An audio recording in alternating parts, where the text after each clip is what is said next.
যেদিন না আমার বাইরে অনেক দৌড়োদৌড়ির কাজ থাকে, আমি সকালবেলাটা একটু বেশি করে রাগি বল বানিয়ে নিই। সেটাই তোমাদের সঙ্গে ছোট্ট করে শেয়ার করছি। দুধের মধ্যে কয়েকটা ডিম অ্যাড করে তার মধ্যে আমি কোকোনাট সুগার অ্যাড করেছি। তোমরা চাইলে নর্মাল চিনি আর নুনও অ্যাড করতে পারো।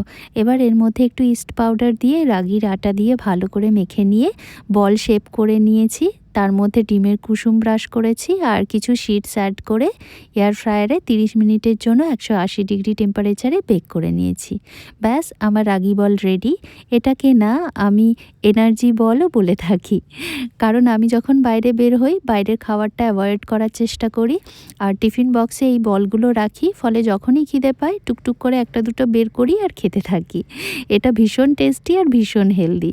তোমরা বাইরে বেরোলে কি করো অবশ্যই কমেন্ট করে জানিও কিন্তু। তো আজকের ব্লগটা এইটুকু। তোমরা সবাই খুব ভালো থেকো, সুস্থ থেকো।